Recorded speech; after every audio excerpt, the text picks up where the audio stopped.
From deep inside the belly of Tim Hortons Field, underneath the stands, the Forge Audio Network presents The Captain's Log with Kyle Becker and Mitch Houlihan, presented by Bench Brewing. All right, we're back. Season 1, Episode 5 of Captain's Log, brought to you by Bench Brewing. Bench Brewing, 3 in the front. 3 in the front. Because what's 3 in the front all about?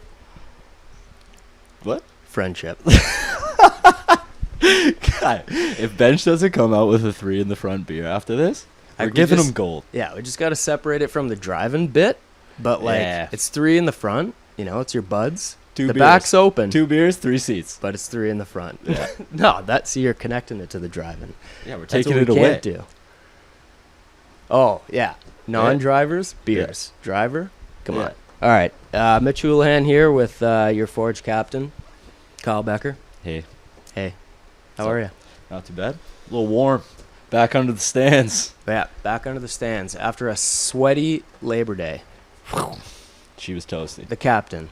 I missed that part. Player number 10 in your program. That's it. On today's program, we're going to be talking a lot of Labor Day, a lot of sweat. We're going to be talking oysters. We're going to be talking camera guys. We're going to be talking Shinetti. Yeah. We're talking sunscreen. Sunscreen. We're talking Freshco parking lot. We're talking Freshco. Yeah. We're talking Dwayne Gretzky. Yep. Ping pong. Yeah. And we're talking, lots of topics. We're going to get into a little bit of leadership today, too. Leadership. Because it's the captain's log. That's what it's all about. Talking leadership. But yeah, to kick things off, let's recap. We were just talking about Labor Day with the our guys here, Corey and Hawk, who were just... What did you just say your steps were at? Like just under 30K. 30K for the day. This guy's zipping up and down the sidelines the whole time. They were putting One in a knee shift. on the kneel, too. Yeah. That's you got to get the low shot. Low angle looks always better. Low angle's always better. Yeah. But yeah, let's talk about the game. Yeah, obviously the result was, we're just going to skip past that. Boys didn't get the result we wanted, but I would say it was just a great day at the Donut Box. Yeah. Unbelievable. We started out unbelievable. Got there on time. I think that's made it to the tailgate on time. Yeah. I think that was a first. It started out unbelievable for us. Yes. Yeah. Yeah. I think we were Not the game. We were always swimming upstream, showing up.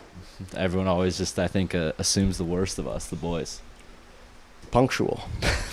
Punctual group. Freshco lot was popping. Yeah, it was ramped. What's even the first one? The one you're pulling up on Gage, and that one was just absolutely ramped. Trotters?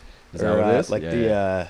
the towing place? That place was ramped. Rammed. Yeah. And that's what we were saying the whole time. How do we just get this excitement for a Forge match? I think we just got to let them know that they're also allowed to tailgate.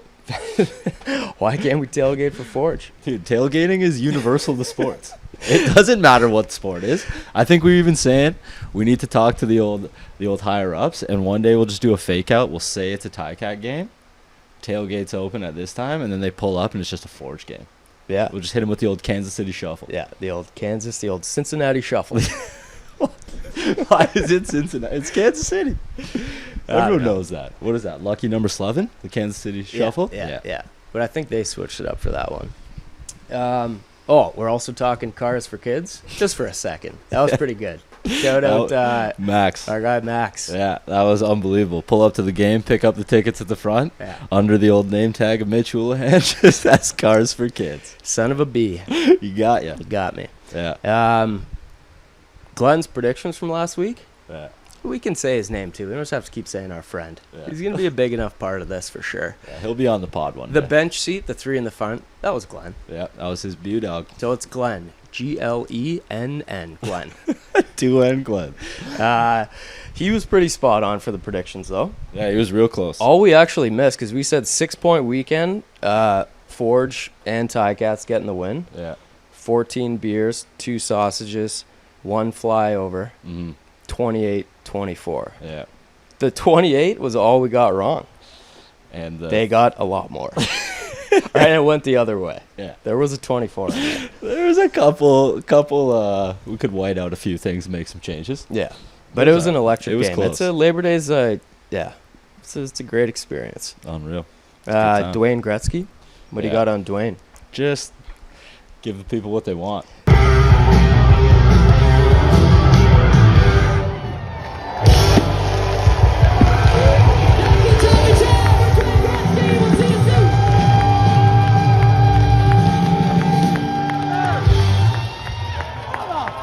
I was looking at their website, and they it's actually the best description of this is what they say their thing is when you're flipping through the radio and just a big banger comes on, which is every next song. It's when you shuffle you shuffle the cottage playlist, and you get excited for every next song that comes on. So that's Dwayne. Literally everyone in the crowd just goes, "Whoa!" The second the first song starts going, every time they get fired up. Yeah.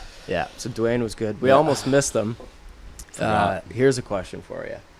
That at halftime, they're got there for halfway through. Yeah. Remember, we were inside. Yeah. So a question for you. I think everyone in the Caretakers Club was wondering.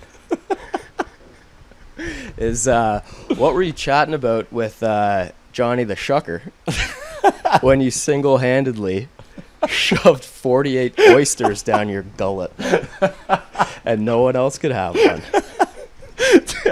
I put an absolute dent in that oyster bar.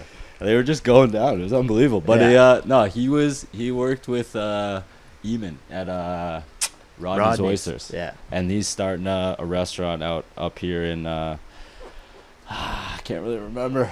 I want to say it's either on James Street or just off Barton. It's one of the two. It's in Hamilton. Yeah. They're starting one out here, and so he was just chatting about that.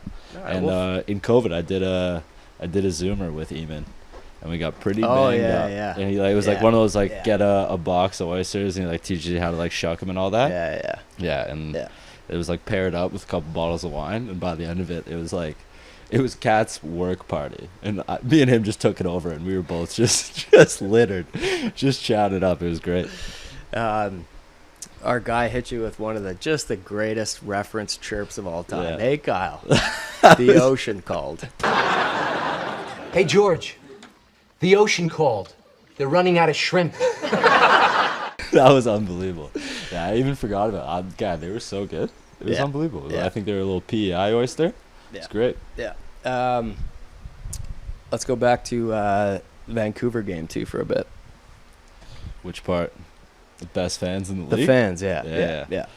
I don't know if anyone's seen the broadcast, but they got 2 season ticket holders that have probably the greatest mullets ever. And they sit right behind the bench, and they are not afraid to laugh at themselves. They drop some of the best lines ever. So one of them is in a wheelchair, and there was not a lot of people at this game. There was not much of an atmosphere. Yeah, I think they said 2,300. And I think that's pretty generous. But Abu went down in the first half, and all you hear is, "Hey, Sissoko, you want my chair?" Guy, I was dying. And then apparently I came off in the second half, and Dom was saying when he was warming up, the guy was offering $25 to teach Dom how to kick a ball. Dude, that's just some of the best banter of all time. And then what was the other one you said? He was just chirping the jerseys. Yeah, he just kept saying, he's like, "What are you guys? What are you, a Dutch team? You don't even have any Dutch players on your team." They just had some unbelievable Canadian accents. So the hard R just made it way better. After you told me that stuff, I love too, and you said at the end, they're like, "Hey, Becker, are you Dutch?" You're like, "Yeah." It was so genuine. It was nice. We had a nice little moment. Yeah. I appreciated what they were doing. After you told me that, Brianna's been to a game out there. So I asked her, and she's like, "Yeah, everyone just listens to those guys all game." Yeah. They're just, legends. It started raining, and and they both popped their tops off, and they came right behind the bench, and were just giving it. Yeah. It was unreal. Yeah. The ocean called. Oh, yes! That's what I should have said! Damn it! Do you have anything else for Labor Day? I think we just need to shout out everyone who just works the stadium. Yeah. Just unbelievable people. It was awesome. They just took care of us. We were obviously down at field level for most of it. Popping around, went up to the club, But it's just a great organization. Yeah. Everyone who was working it was having a time. Yeah. Great experience. I would say it's probably one of the better game day experiences. I think when you come to the old donut box, everyone's just pleasant, having a good time, wants you to have a good time. It's just electric. Yeah. The parking lot was hot. Steaming. If we didn't have that SPF 100, Yeah. I wouldn't have this beautiful tan you guys see here in front of you. Yeah, I'd be you were burnt. tarps off in the parking lot for a bit. Yeah, it was sweltering. Speaking of sweltering, how about Shinetti? Yeah. Okay, what was he put? Yeah. What we call him? Sweaty Shinetti? Bold choice with the linen thick suit. linen suit. That was unbelievable. Yeah. Guy looked like he was going to a beach wedding, just First- ripping up and down the line. First half, in the sun on that sideline, Yeah. just back sweats for days. Also, give me a break with those shades. With the shades? Yeah. Oh. This guy thinks he's Top Gun. I'm sure he's a good guy. Yeah, I'm never saying he's a bad guy, but like, come on. Yeah, he was looking serious. He was like Yeah. intense. Like, Yeah. Game day, bro. yeah. Game day shoes. Known for his Converse. Really? That's Yeah. a thing? Yeah, yeah. I got some questions. Yeah. Friend of the pod. And shout out to our guys here, killing it. Yeah. Corey, Hawk. Saw them both. Hawkins was taking it seriously. Actually, I'm not even kidding. Corey, obviously, Yeah. consummate professional. True pro. Yeah, Hawkins came up, just a couple, hey, how are you? Oh, all He's business. like, He yeah, didn't want. We kept trying to rope him over to the gate to have a good time, and he was like, "No, guys, come on." didn't give in. Yeah, Didn't give in to the peer pressure. impressive. Yeah. That's just. I think that's a credit to his mentor from all that leadership. Oh, Corey Guns over here. Yeah. It's a solid crew. Leadership learning- podcast. We're learning from them every day. Everyone. It is a leadership podcast. Yep. Here's a question for you. Yeah. And I was thinking about this too because my memory of us like growing up and playing like it's gone. Like I don't even remember playing growing up. Like we played for 10 years. Yeah. You know, I was always the highest scoring. Okay, from 9 to 12, I think I was always number 2 to you in scoring. Yeah. I don't remember scoring one goal. Why? I don't know. They're just like they've been lost. Did you not maybe like we it? can, Maybe we can. I don't know. They're just not in there anymore. Do you remember when you played for a long time and you couldn't even see? Oh yeah, that was when I was scoring my most goals. That's the biggest anomaly in all of this. Yeah. Do you remember that tournament Which one? when we were playing a game and then came off field? My dad was like, "Guy, can you see the net from half?" And you're just like, "Nope." Got your eyes checked. This kid's blind as hell. Yeah. I forced them to give me contacts Yeah. because I said if I have to wear sports goggles, I'm quitting. I think that's a safe bet. I made the good choice. Yeah. So now my eyes are just. All right. To my question. Yeah. Oh no, I want to bring this up first too. We'll get back to more 3 in the front stuff, bench Yeah. sheet stuff. Yeah. But do you remember when you'd always be sitting middle, and then we'd be at the red light, and you'd pop Glenn's shifter into neutral? That's a classic joke. Classic bit. And he'd get so mad, he'd just start punching you. To be fair, I don't understand how he ever let us do it. I don't know. The amount of times that we'd be driving, I'd just crank the wheel a little bit. Shocking that we're here today. Yeah. But yeah, this is the captain's log. Yeah, we're gonna be talking about like captains. We're gonna be talking leadership. But question for you. This is why I was trying to think back to some of that stuff. Like I remember you like just you were the captain of our team just because like you were the best. So like how you were a captain then, obviously, and then like college, and now being like what I think is an actual captain. Basically, what would you like if you had Kyle, like growing up Kyle, or college Kyle, or like early pro Kyle, like playing for you right now? What have you learned that you'd like, how would you captain yourself? The hardest. Is that a good question? Yeah, I think so. Yeah. I think the hardest one of those would have been like the early professional Kyle. I think all the other ones, like, I actually wasn't a captain at BC in college. Oh no. I think maybe like the last year I might have been like a 4th one, but it was just never me. So, then it was easy just because it was like I feel like I was generally just like hungry to kind of get to that like next level. So I was always just bought in training. Like training's just always been a thing that I enjoyed more than anything. So like that was never like a hard thing to get me motivated. Yeah. But I think we've touched on it in one of the earlier pods, the old body language. I think that would have been that would always be a hard one to get across. But the reality is like, I think for those who kind of get to know me, it's always kind of centered around myself. It's never like I'm not necessarily frustrated or mad with everyone else. It's like just playing to a higher standard, or I'm not meeting like the standard that I've set for myself. So like I'm mad at the pass that I made, or I'm mad at the just sort of like overall how either the session or the game's going. The big thing for me would just be kind of like pulling myself to the side and having like a chat and just being like, think bigger picture versus the short term. Because I think a lot of those guys who are quote unquote like bad body language guys, like is general frustration at like not getting the result that they want like immediately, and just start to think like bigger picture and like just set longer term goals for yourself. And then in terms of like how you're checking that in the interim, so like things you got to be doing daily and not necessarily focus on the result but like the process of it, and just trusting that if you just stick with something for like a couple months at a time, inevitably it's going to kick in and you're going to see something, versus like if you go out and you're like, all right, everything is I'm going to go have the best training session ever, today's the day I figure it out, and then you make one shitty pass and it's like you just got too much pressure on yourself, so then you just get down and yeah. I think that's one that I struggled with early on in my professional career. So that's I was kind of like take that angle on it. Yeah. Well, and like that's what we said, like when the CPL came around, you started playing for Forge, that was like the time when like I mean it was almost you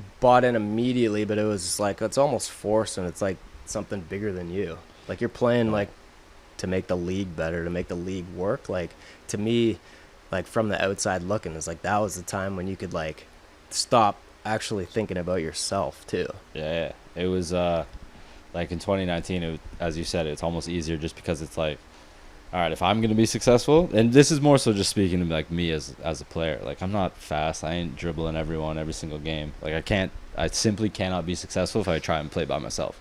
My whole thing is just like getting other people involved, and like the better we are, the better I will be. So like that was my main thing in 2019 was obviously it's going to be a young league. We're obviously going to have first year professionals. Like the whole thing, like in terms of how we do everything is not a finished product. So like sometimes showing up, maybe like things look a little different than they did if you're walking into a Montreal change room or a TFC change room or whatever it may be. So it's just like kind of changing the expectation there, and just being like, as long as we're all bought in and we're thinking towards like that end goal, like everything's going to be good. So it's just trying to make guys like a little bit more professional every single day, and also like staying true to who I am. Yeah. Because like if I was just walking to a room and every day I tried to do like a raw speech, yeah, I think everyone would be like, this guy needs to get the hell out of here. Like miss me with that. And just simply being like, I'm only coming at this from guys, I've made a ton of mistakes in my career, and like when I did stuff differently, I've had success. And like I'm not saying don't do it, but like when you do screw up or when you do kind of like fall on your face, like just learn from it and then fix it. How do you think that like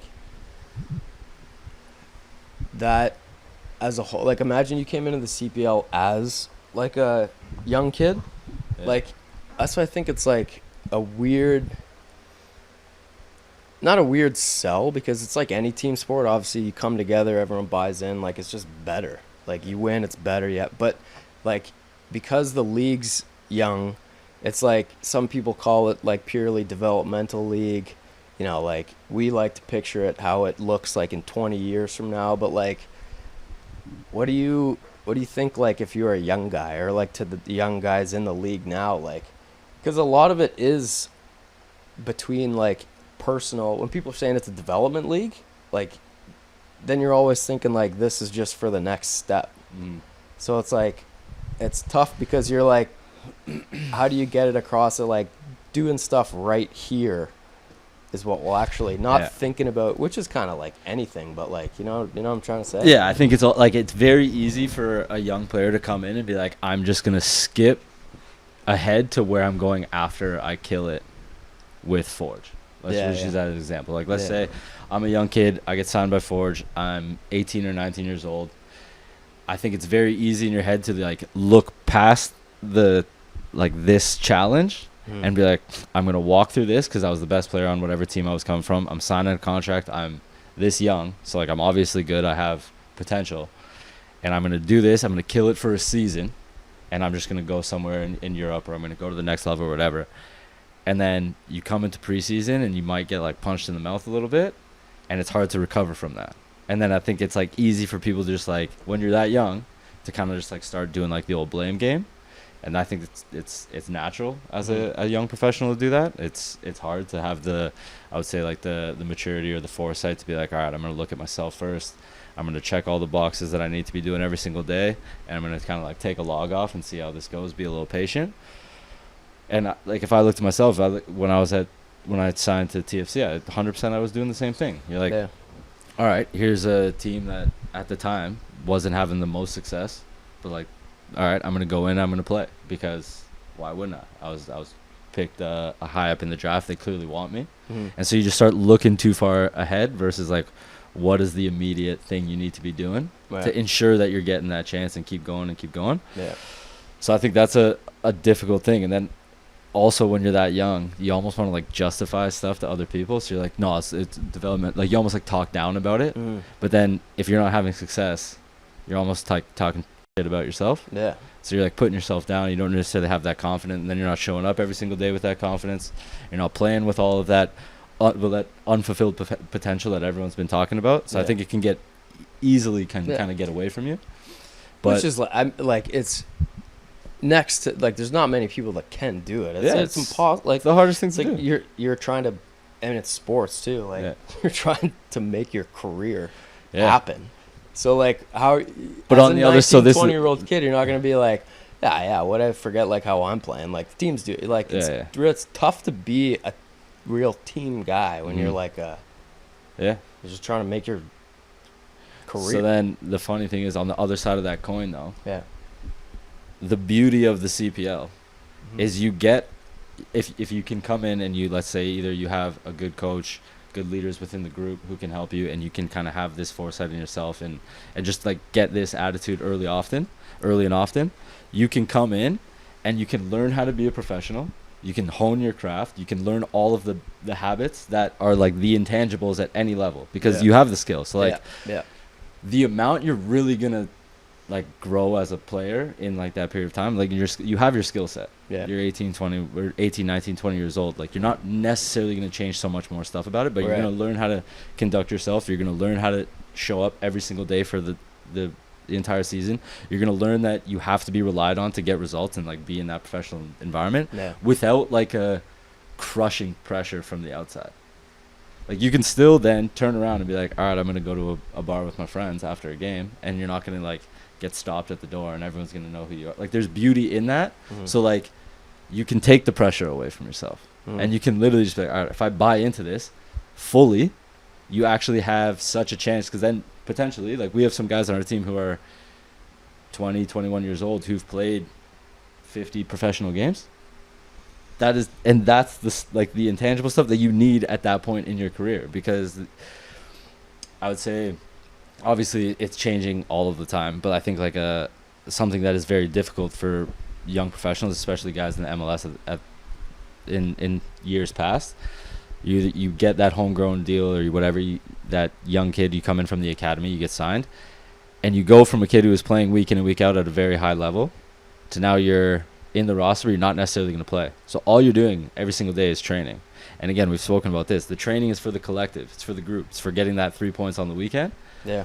So all of that sharpness, all of that confidence you have can dwindle if you're not in and out, if you're not hitting the ground running. And that's just the harsh reality. It is what it is. That's not like a poor me or a boo-hoo situation. That's the reality. So you can't fake game experience. So then again, bringing it back to our group here, the beauty of a CPL is you have a smaller roster. And you look at our team, for example, we've used every single player on our team. So there's guys who have played in their very first year as a pro over 10 games. Yeah. That is like gold. Like how long did it take you to go 50 games? Honestly, I don't even know if I got it. Did you even get 50 caps? I don't even know if We have to. I think he did. We have to look at that one back. But, But like, still, that's over like what, 6, 4 7, years. 4 years. 4 years. Like, that's, and you're sitting there and you're like, dude, up until this point, I've been a guy who plays every single minute of every single game. Yeah. And now you're not doing it, and you're missing that little bit. And then, if you don't have the good mindset, you're always like, well, if I was playing every game, I would have done this. I would have done this. So then you're just like, that's an excuse to not do your work, not put the shift in. Now you're not staying fit. You're not eating right. You're not sleeping right. You're not taking care of yourself. You're not doing the extra stuff because it becomes this, you're pointing the finger thing. Yeah. So it's like, if guys can take this chance and grasp it, like, I think it can be the best. And it's one of those ones I've thought about a lot. Like, if what would I have been? What would my career have turned out to be if I started at this level? Yeah. At this time in my career where I just got games. Like, was that what I needed? Or, again, that's hindsight. It's a beautiful thing, but I don't know. It's there's an opportunity here that is truly special, and I think kids, and you're seeing guys throughout the league just grasp it, and they're doing unbelievable. And then they might have gone from being an absolute nobody who would have been passed on to now they're household names in whatever community and whatever region they're playing in. So, and that's like, I mean, the tricky part with that, like, development, like, label is that it is just a stepping stone. Where it, like, was something that, like, Eddie said before, was like, if Forge was here, I would have wanted to play for Forge. So then, like, that, like, wanting to play for this team itself, playing for Forge versus, like, using it as a stepping stone and all that stuff he said, like, the buying in, like why don't, like, TSN and Sportsnet just, like, at least throw in more CPL stuff just to, like, be there at the start for it to, like, you know, in the future. But then, like, and honestly, from some of the stuff you just said, I kind of changed my own, like, mind too, because it's like, if you get guys in that, like, really buy into, like, the purpose of, like, the CPL and Forge, like, that shows on the field. There's been some games, like, there's games in the CPL when you can tell it's just like, what's going on here? Like, this is not exciting. But then there's some that are electric. But, like, it's the, like, to what Eddie said, the, like, wanting to play for Forge, like, dying to play for Forge as a kid. And then, like, what you said, the buying in, like, I think that makes the product that people will want to, you know, rather than just being like, we're a startup league, like, why don't you just put us on? Well, because it's not as exciting as other stuff right now. That's fair. But, like, and I think so that's the it's like, responsibility the player needs to take on, because I think it's very easy for players to be like, oh, how are we supposed to play here? There's, like, our last game against Vancouver. You're walking out, and it's like you can hear 2 people yelling. There's 2,000 people there. You're like, the atmosphere is not getting you fired up. I mean, which is hilarious how your perspective changes, too, because it's like 2 years before. You're playing, like, rep. And there's, like, parents on the sidelines. Honestly. And then it's like, it was only 2,300.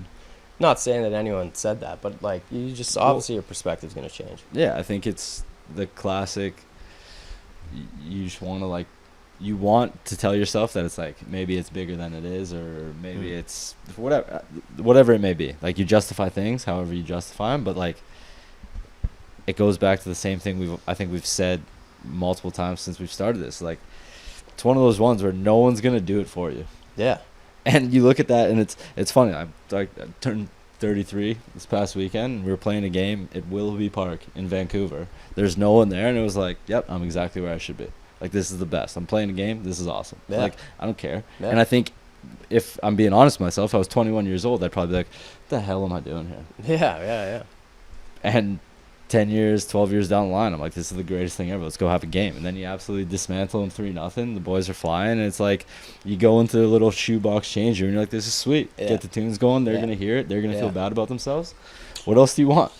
And that's like, I mean, that's just classic, maturing a little bit. But that's also, too, obviously, I know you've taken this on, too, is, like, trying to actually get that across to just everyone you talk about the CPL with, too. Like, you've been through that. How long have you been playing? How long has your career been? Since 21. It's 12 years. 12 years. Yeah. But, yeah, you've had the 12 years. How do you pass that on? Anyways, we've already talked about that. You gave a great answer. I was like, honestly. And it's like, why should TSN put stuff on? You know, you already changed my mind on that. We'll make the product better. We'll get everyone excited here, you know? Then, I will say, like, though. They can't not Yeah. There's good enough highlights, obviously. Yeah. The one thing I will say, though, and again, a lot of it is around there's not to get into whatever the dispute is that's going on with the national team. The only thing you seem to hear with soccer in this country right now is negative, and then like you get like the highlight package, and it's like it was a game that was 4-3, and it's like let's jump to the fourth goal in the game. Yeah, and I feel like TSN loves doing that, or Sportsnet, whoever it may be. It's like just throw the whole package in. It's crazy. A lot of stuff happens. Yeah, Make it look it looks better than what you guys are portraying it in. They put it in a bad light. Yeah. So we'll figure it out. That's it. We'll force the hand. Yeah. It'll be so entertaining, they won't not be able to. I mean, there's like coming into 2026, like it's like we're gonna be seeing this a lot more. Like there's obviously gonna be a lot more soccer going on. It's gonna be on TV. Like it has to be. It's gonna be portrayed. They need to show it. Yeah. You gotta start talking about it. Yeah. So. Well, everyone can just tune in to Captain's Log to hear about soccer in Canada. Who's the best leader you've ever played with? Who's a transformational leader who can really connect with everyone? Best leader, I would say honestly, like the first name was just Atiba. Yeah. Just because of just like where we were as a national team at the time when I was getting the opportunity to play and I was going into camps was like just the point he was at in his career, the games, like playing in Champions League year over year, the teams he's played against, and just how good and demanding he was in training was just unbelievable. And just like the way he carried himself was awesome. Like it was, at that time, he could easily have just been like Billy Big Time and be like, screw this. Like, I'm Atiba Hutchinson. Why am I training at Sunrise Hotel in Florida? Like, what is going on here? Yeah. But he would just show up every single day and just do the business. And like we would, same thing. And like, you go out in training, and it didn't matter where it was, he would just like always demand the most. Yeah. So it was awesome. So like to see that guy who's playing Champions League week in and week out still just show up, and like no matter who he was playing with on his team, it was just like, all right, let's go. We're gonna win. Yeah. He just had it. And so like from that, like I would say like leadership in terms of like just being on the field, not necessarily like a big talker, wasn't giving like crazy speeches, just in terms of how to like conduct yourself in a training session. For sure. Tiba. Yeah, Tiba just like, I mean, some athletes you just like, even watching them, like he's just like a demeanor guy, you know. Yeah. You talk about body language, you just like cool tell as a this guy's cucumber like a guy. He's every playing in a game, he's got like 4 people on him, and you don't pass to him, and he's just screaming at because he's like, why wouldn't you give me the ball? Like he just wants it no matter what. Yeah. It's unbelievable. And I think the ultimate like to sum up like his career, it's like the sports gods. Like if you're a guy, you get the ending that's perfect. That like his PK, like literally last touch of the ball was a PK goal. Yeah. And like before that, like announced the retirement, like everyone in Turkey's like, he's such a legend in Turkey, and like, you know, everyone's like giving him all the tributes that he should be getting, and then he's and also like the pressure of taking a PK for the last kick of your career. Yeah. You're not putting that in. Kyle Becker, not a PK guy. Yeah. Unbelievable. That's a way to sum up your career. Yeah. Nah, just kidding. You're not a big prop guy, so this is something special. Yeah, it's pretty hilarious. But anyways, we got the answer to our question. How do we fill up the stands on the weekend? Foam beards. Free beards. Yeah. Free beards for the first 2,000.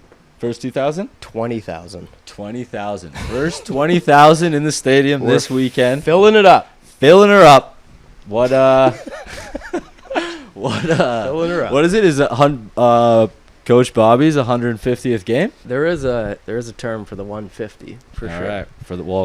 For Coach's 150 against none other than Old Calgary. Oh, Just beautiful. speaking of haircuts, Tommy Wheeldon, Yeah. worst haircut in the league.